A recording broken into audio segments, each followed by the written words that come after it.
Here is a professor in the Department of Chemistry and Biochemistry here at the University of Arizona. She is originally from Hawaii, got her Bachelor's of Science in Chemistry from the University of Washington, and her doctorate in Inorganic Chemistry here at the U of A, where she fell in love with the desert and has remained here ever since.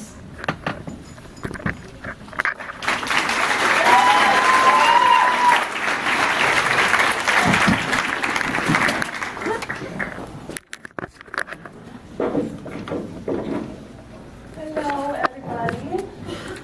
There's so many familiar faces. Thank you for coming. Let me see if I can get this on. So, Monica, who is here, I saw her walk in. She was my student and later became my preceptor and was the person who invited me to give this talk. And honestly, I'd never heard of it before. So she explained it to me, and I thought it was a great idea. And I enthusiastically said yes. And just as enthusiastically as I said yes, I realized I had no idea what the hell I was going to talk about. And so I started looking at some of these online, and that was the worst idea that I could have done. These people had introductions that were longer than their talks, and their talks went over an hour, and they had Nobel Prizes, and they had the entire alphabet of letters that followed their name. And I am ultimately just some chick who teaches chemistry. So I stopped looking at these very fast, but I did watch the original. Which was touched upon, so it was titled Really Achieving Your Childhood Dreams. And this is him with his kids, and they're all looking very nice, the children smiling. That's something I cannot get my kids to do in a picture.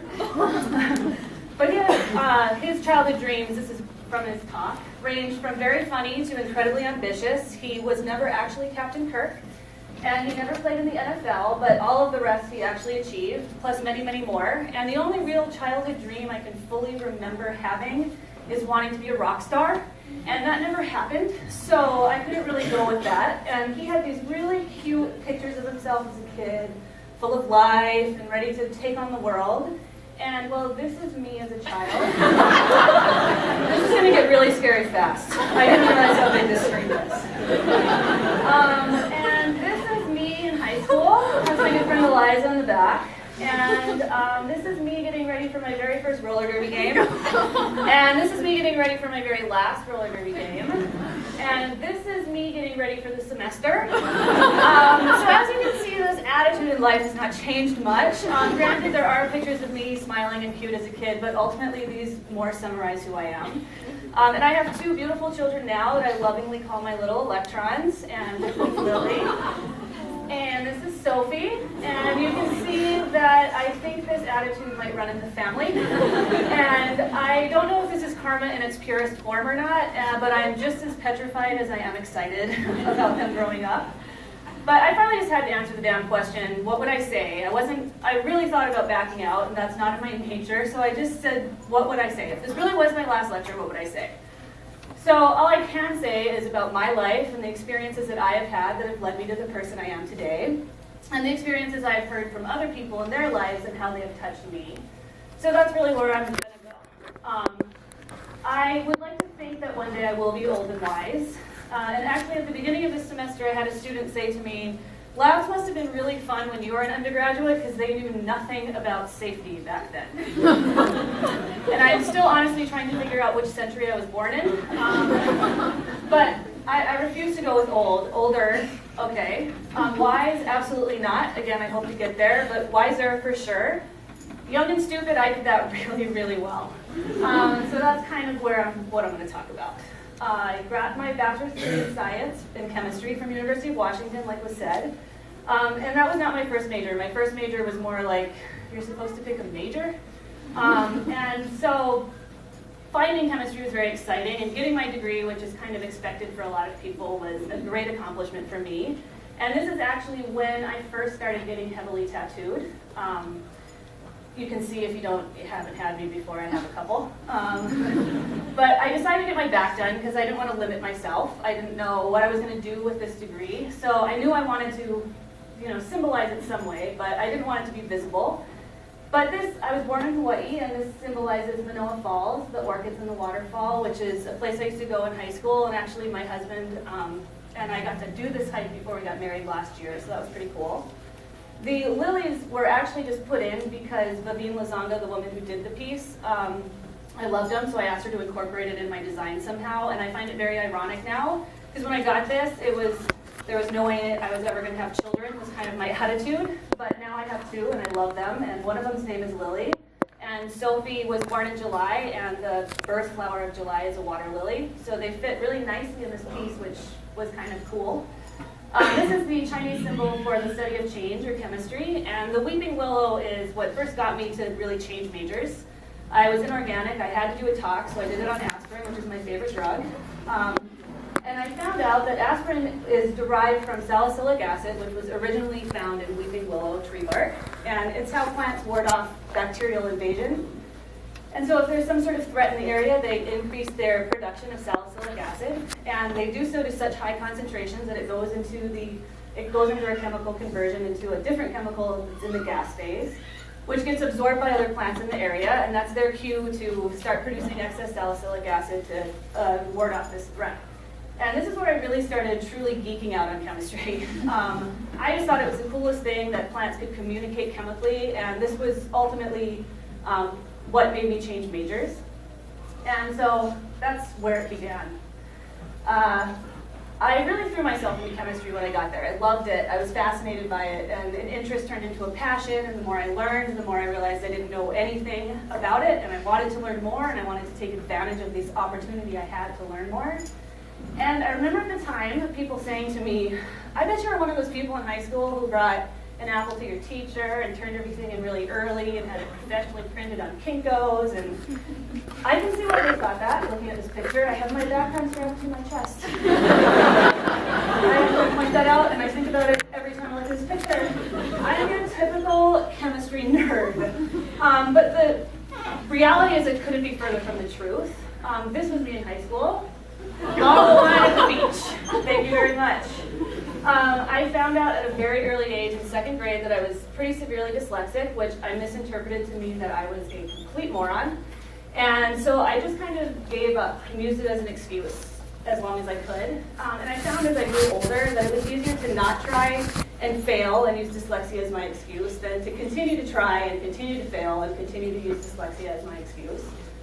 So I didn't do much academically oriented in school. I did a lot of sports though. I paddled canoes, outrigger canoes, that's my favorite. That's me in the really awesome shorts. And my best friend Alexis, I paddled for Lockett Canoe Club, which is this picture, as well as for my high school. Went all over the state doing championships. It was a great time. And I ran track. So this is me. This is my best friend Alexis.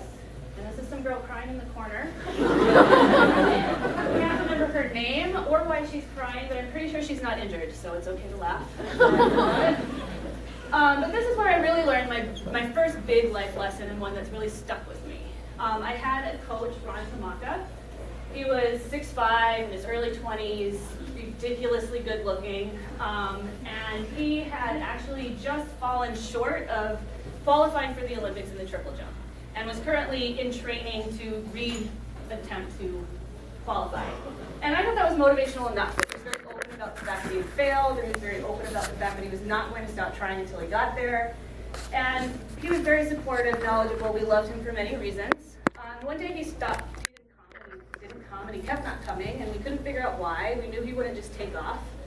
And we found out he had gone body surfing at Sandy Beach, which is a popular beach park. We all went body surfing all the time at Sandy Beach, several times a week.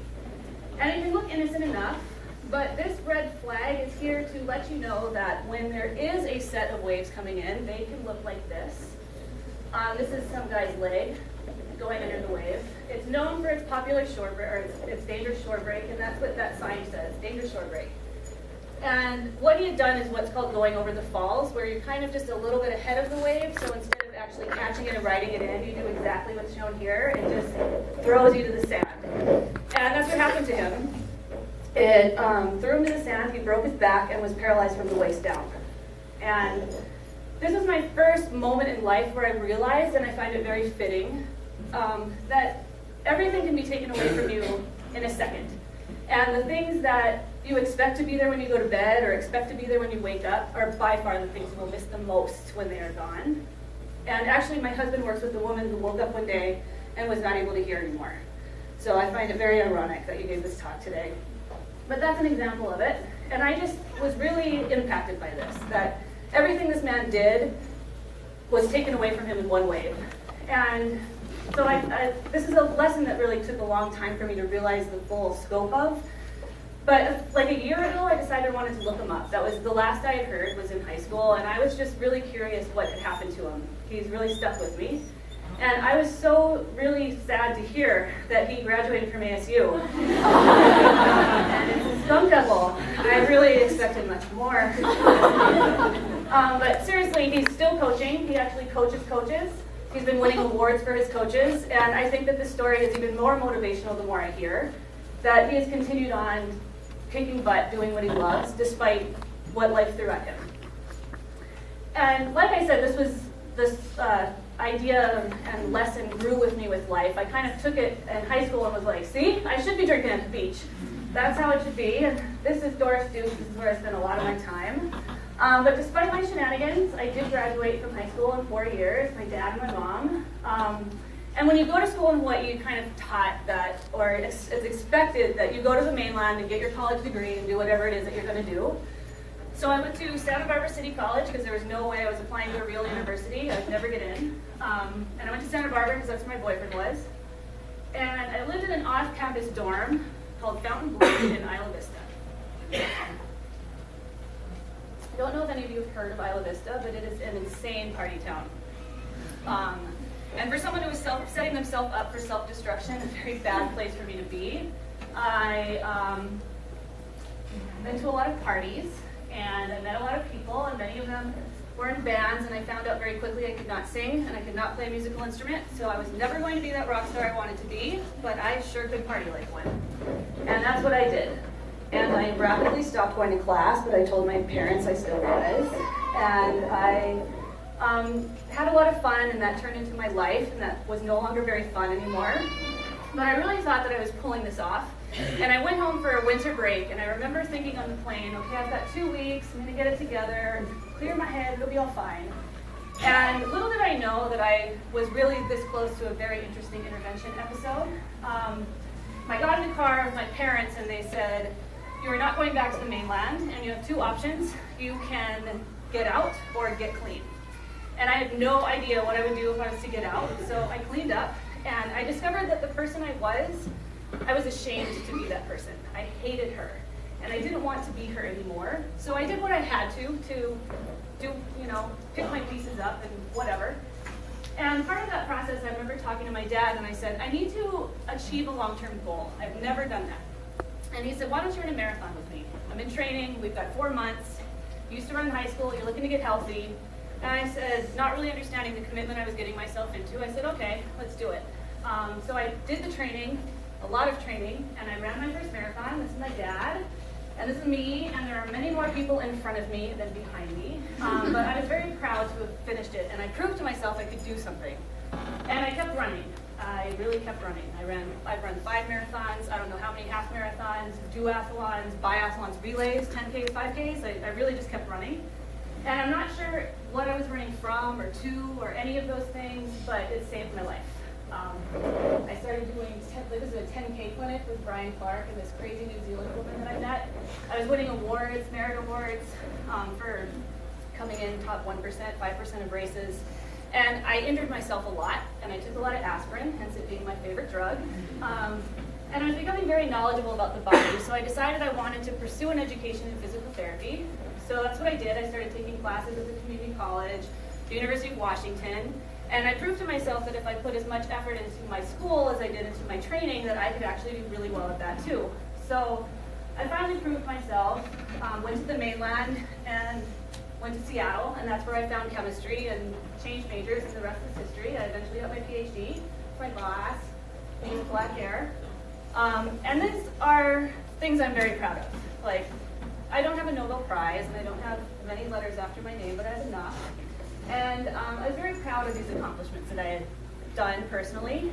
And I learned, though, that these goals that I was setting for myself and achieving were only as sweet as they were because of all the effort I put into achieving them. And it was through these struggles and through these goals and through working towards achieving them that I had actually become a person I no longer hated, basically, and I was kind of proud to be.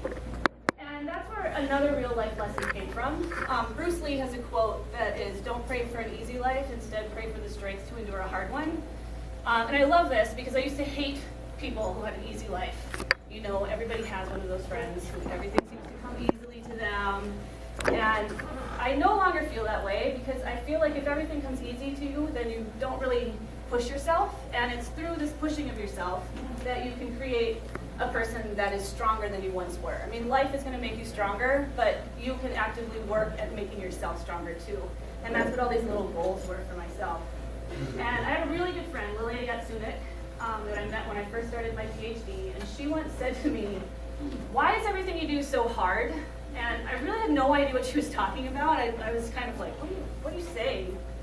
Like, you do yoga, you do Bikram yoga, you run marathons, you get a degree, you get a PhD, you get a degree in something, you do it in chemistry. And I was like, oh, when you put it that way, it's kind of cool sounding. And it was really when I realized that all of these challenges that I give myself, whether they're small challenges or big challenges, are ultimately what changed me into somebody that I'm okay with. And maybe I run with this a little bit too hard, but I really do enjoy a challenge. I attack a challenge. I challenge you all to challenge yourself because it will make you a better person. And Winston Churchill has my favorite quote that's very fitting here, which is, "Success consists of going from failure to failure without loss of enthusiasm." And that is definitely how I live my life, like stumbling through and failing and picking myself up again and continuing to go, and got to where I am now. So I think it's funny because I only had this slide of me teaching, and this is what I taught in class on Monday. So sorry for all my 152 students to bring this back up again. But why should you listen to anything I have to say? I mean, ultimately I'm still just some chick who teaches chemistry, and I think that you might want to listen to the things I have to say because I'm genuinely really happy with my life. And I think that's a common denominator of all humans, that we all want to better ourselves and we all want to be happy.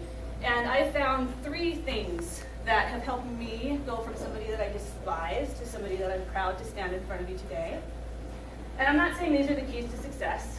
I'm just saying they work for me. And maybe they'll encourage you to find the things that will work for yourselves. The first is to enjoy the struggle of life. Life is a journey. Life is going to knock you down. Life is going to hold you down. But you don't have to stay down. You are not a victim. I refuse to be a victim. Instead, I started enjoying the journey, the struggle, the good times, the bad times. And the more you can embrace life, the better off you're going to be. The more you will enjoy it. I also learned that I want to evolve as a human constantly, and how I've done that is just by setting these goals for myself and achieving them. And I encourage all of you to do the same. It really is nice to set a goal for yourself that you feel is right out of your fingertips and discover who you are along the way and that you can do it. And finally, the one that took me the most time to realize is finding a balance in life. I tipped my scales far too hard on the fun side and needed the big slow your roll from my parents who gave me a lot of tough love. And I think about some of my students, and you guys tip it maybe a little bit too far on the work side. I'm definitely not saying not to work hard. I'm just saying find that balance with everything. Granted, there are times in your life that you're going to have to work harder, or you get to have more fun, or whatever it is. But if you can find that balance, that equilibrium, if you will, then you will live a fulfilling life. And that's ultimately what I hope for everybody. So don't forget to work hard, but definitely love hard too. This is my mom, my stepmom, and my dad. And without them, I really wonder if I would still be here today at times. And this is my beautiful family. My husband, Mike, and my 2 daughters that are impossible to keep in a photograph, which is why I had to include my favorite family photograph.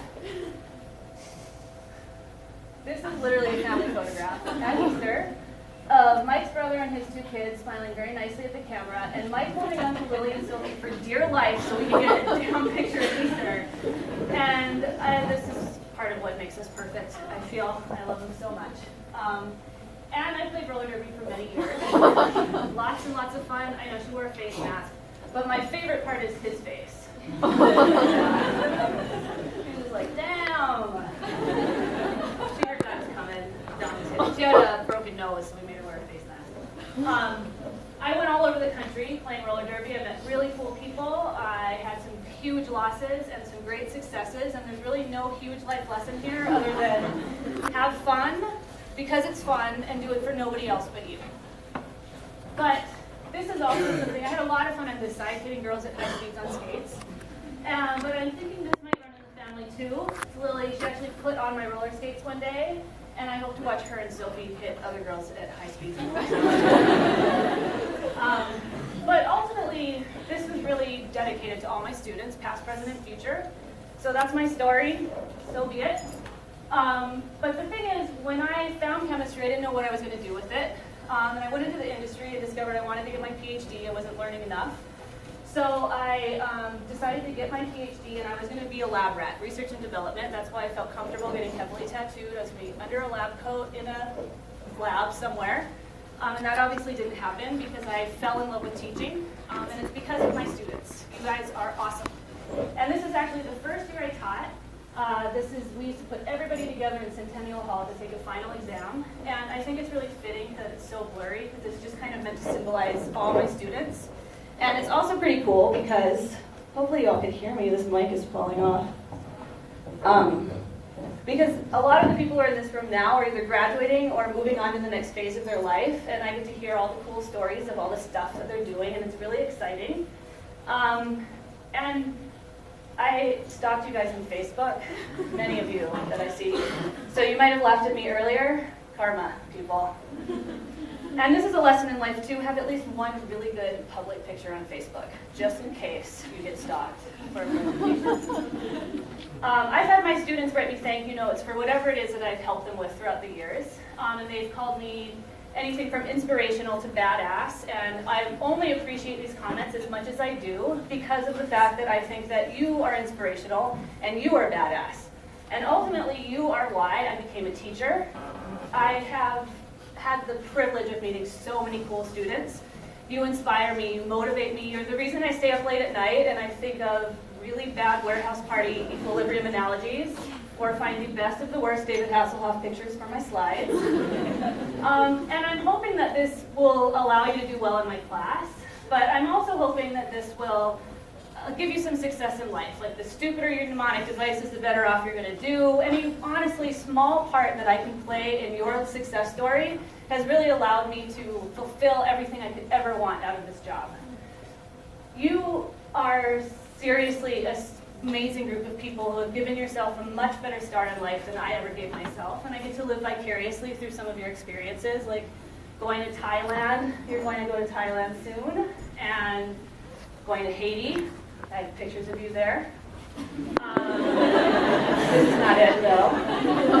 But you guys seriously inspire me, and you have the amazing ability to profoundly impact somebody's life by just being you, and that is a very cool thing to be. You come into my office, and you complain about your idiosyncrasies, and you beat yourselves up over the things that you consider your imperfections, and ultimately, I try to lend advice where I can, but all I can think is that these are the things that make you perfect. And these are the things that you need to embrace about yourself and grow and evolve in your own way. I very much encourage you to take charge of your life. You're going to have to make sacrifices. You're going to have to make compromises. I had to put this one in a rose with her camera because she was a preceptor who would wander through class taking pictures of everybody who was asleep and then would make collages of it and post on her Facebook page. Loved it. Loved that nobody has owned up to that rose. That was great. I had to put this in. Haiti. Yes. More of Haiti. I wish I had given myself the chance to have these opportunities. But you really do have the ability to profoundly impact somebody's life by just being you. I know this because you've done this for me. And I really hope that you challenge yourselves in life and live up to the potential that I've really seen come in and out of my classroom and come in and out of my office. You are an amazing group of people, and ultimately, I get to be a part of the best reality show ever. I am such a sucker for anything motivational and inspirational or reality show. Like, I feel sorry for my husband from times. It goes from Project Runway to The Biggest Loser. It doesn't matter as long as there's a cool story involved. I'm all about it. And I get to watch you guys, and this is like the best reality show ever, to watch you guys succeed. But I ultimately owe you a huge thank you, because although not even remotely like I had imagined in my mind, you have allowed me to achieve my childhood dream. Because you have ultimately let me feel like a rock star in the classroom at times, and for that, I very much thank you. So good night.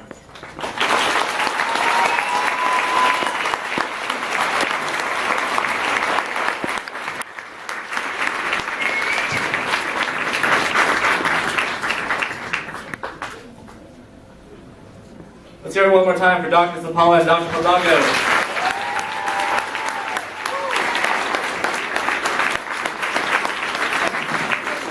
Yeah, baby. Awesome. So we have cake and pizza in the back if you would like to stop by and get some and talk to Dr. Zapala and Dr. Hidalgo. Running back and forth. Sure, would love to. I could. Talk to you all. Thank you all for coming.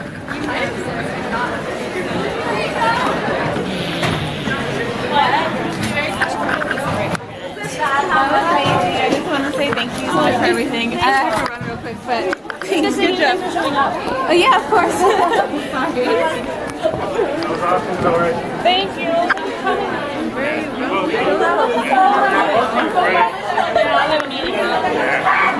He's a slave driver. That's me running with reaction. I know. Oh well. Okay, sounds good.